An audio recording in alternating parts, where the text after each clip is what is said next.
Today, we are going to make some grass. No, I'm not in Colorado, so it's not going to be that kind of grass. It's our techniques that are so simple and sensible, your models will practically build themselves.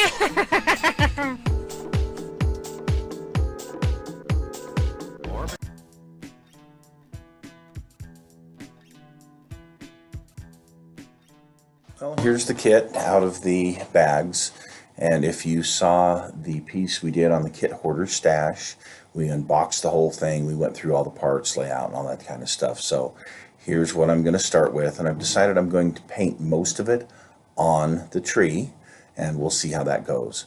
So to start out, I'm going to prime everything with kind of a reddish brown primer, and I usually use the 2X from Rust-Oleum. It covers very well. It's a very good color, particularly where I'm going to do bricks and I want the interior to be a darker color as well. So here is the inside of the roof, one of the roofs you can see, and that's how the color looks on it. Now the paint that we're going to be using for the project is by Mission Models, almost exclusively, not quite, but almost. So we're going to be using the white primer, we're going to be using Dunkelgelb, and we're going to be using tan primer and some black primer as well. So first off, we're going to take some of the Dunkelgelb and a wide brush, and I'm going to paint all of the like wooden siding areas of the house. So anything I can identify that looks like that. And we go ahead and paint all of that first. I like that a little bit better than the tan primer. I first started to try and use that, and Dunkelgelb's got a little more yellow to it. So my next step was to mix up some of the Rote brown Panzer color along with the black primer, and it was like a 30% black, 60%, 70% brown. Mix that up and paint all of the roof tiles. So anything that looked like a roof tile, I would paint with that. You can see there's some shingles on the face of a couple of the parts. So here I had to paint that on the upper area, and of course that Dunkelgelb on the lower part. And then I mixed up some of the white primer with some of the polyurethane, because I want to have a little bit of a gloss to it and I want it to be very durable. So I mixed that up and hand painted all of the window frames, all of the wooden trim, all of those sorts of things. Now I did have to go over these areas at least twice, sometimes even 3 times, to get rid of the opacity. Here you can see I've got the front part on the house in the 3 different colors in that. It actually looks pretty good. I kind of like this look. Here you can see the transparencies that come in this kit. There's a whole sheet full of them, and they go for each individual window, which will help us to light this, and you'll see how they look on the outside. So I want to light my Munster's house, and to do so, I wanted kind of a green glowing light. I had picked these up for $1 at the dollar store last year in March, and I used some on one of my trains, and I had these just sitting around, and I thought these are going to be perfect to light the inside of this house. So I counted, and I think there's 10 bulbs, so I had to strategically place where I was going to have them. And then I would start gluing them in. You can see I have one up a little bit higher on the tower and one down lower. And I would glue them in with using super glue, and it seemed to work just fine. And then I started to work around the house from there. Because of how they are strung, I had to go from inside of the tower to directly outside this wall for the interior. So this is what's lighting up most of the interior, are these 4 bulbs. So obviously some windows will have a little more light in them than others, but I thought this was as good a place as any to put them. And here you can see it a little bit better. And you can see the transparencies on each of the windows. So this should be just perfectly fine. So now we're going to continue putting the rest of this place together. And unfortunately, when we got to this point, I start seeing some real fit issues when I go to put the last big piece, the big 2-story piece, and you can see right there in the middle kind of a gap.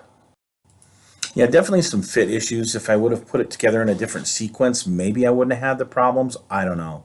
But I did have to do some trimming just to get this 2-story section on the left-hand side together. So I put a couple of lights in there, and what I had to do was this particular light had to go up against that part of the roof. So here I've got something holding on to it and super glued it in place. You can kind of see I've got they were wire cutters that I had holding it into place while the super glue dried. So I'm starting to put the roof on. You can see the roof's fitting pretty well, but once I got everything together and I turned the lights on, yes, I have some light bleeding through. And you can see here's one spot. So I'm going to definitely have to address that. It was kind of a sizable gap. And wow, look at this one. This one, as much as I move it around, there's no way I'm filling that just by trying to fit it better. And you can see up against the tower, yeah, definitely some problems. And this is kind of a huge gap here on this side. So I'm going to have to work on that. And, well, not sure how I'm going to do it. I don't think I'm going to be able to use filler at this point, or it would really screw things up. And wow, look at this one right in the front. Ooh, that's a real big one. That's a real problem. This one, I'm probably going to have to use some styrene to fill in these gaps. And maybe that's what I'll do for the whole thing. So here I've got 2 sizes of styrene. These are some square pieces of styrene, and I can't tell you the exact size. Just grabbed them out of my box. But I think they're going to work okay. So I'm going to start up here around the tower, and you can see how I've kind of put this framing there, and that seems to be doing the trick, and it looks good. So I'm going to continue with that. And then this gap, well, this was obvious. We just got to fill that with styrene. So I took one of those squares and I took a really thin aught-10 sheet and put in there, and that did a pretty good job of filling that. One other area of concern is here on the tower, where this lattice is there in the front. You can see that there's quite the space. So I went ahead and took some of that square and cut it on the angles that I needed to, and you can see kind of on the left side of the picture how it's filled in, and it looks a lot better. One thing I want to mention is the actual house in the movie has an area in the back that's where the kitchen and whatnot is, and you can see in this floor plan how there's that extension out the back. Well, that's not a part of the model kit. Could have got another kit or just done it out of sheet styrene, but no, I decided to do something completely different. So instead of the Munster house, it's just a really neat old mansion. I built this door in the back, right there in the center that wasn't there, and I built the stairs, and I put a pool in, and then I put in a deck, all made out of styrene, of course. So they've got a pool and they got a deck, and now they got a back door. I thought that would be a lot of fun for this little, quote, farmhouse. This is kind of how it turns out to be. So for the sidewalk areas, I took some of this, I don't know, just square cut styrene, and I went ahead and made some sidewalks around the house and painted it kind of a brick color. And you can see here getting it painted, and then I went over it with some Larry's bath water to get the black down in the grout areas, so you can see it a lot better. See how it kind of stands out here. And then I wanted to have some flower boxes. So around the foundation, I put some strip styrene, and you can see here, got it in place. And I painted it kind of a concrete color, the strip styrene that is. And then I took some regular old PVA glue and did water it down just a little bit so it would flow better, about 50-50, and I put it here in the flower bed. And then I just let it sit for a minute, and I sprinkled in some coarse turf, kind of a pine green color. I can't remember the color exactly from Woodland Scenics, but it's a dark pine color.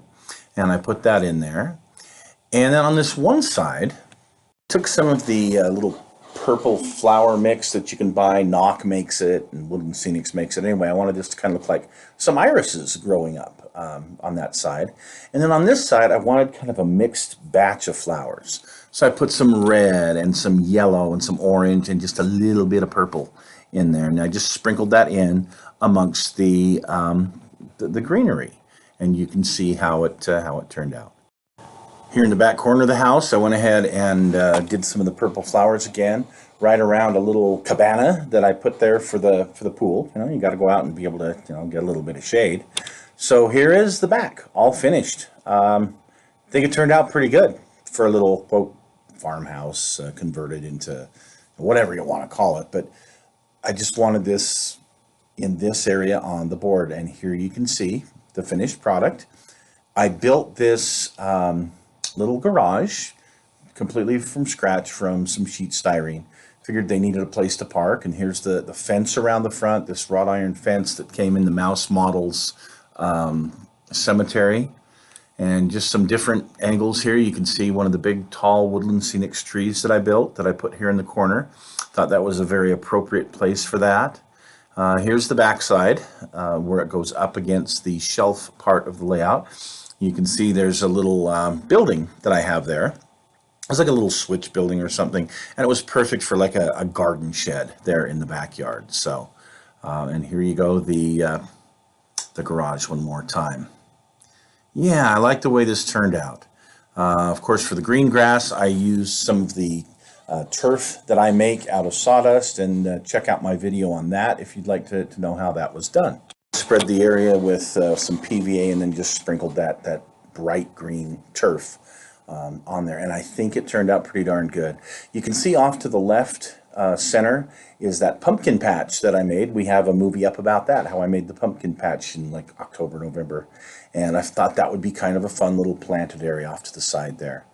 So here's the finished product at night with the green lights on, and you can see there's no light bleeding through, and you can see some lights a little brighter in other windows than the other, but I think this looks really cool, and at Halloween this is going to be awesome. And here's the back side. So I hope you enjoyed this, and thanks for watching, folks.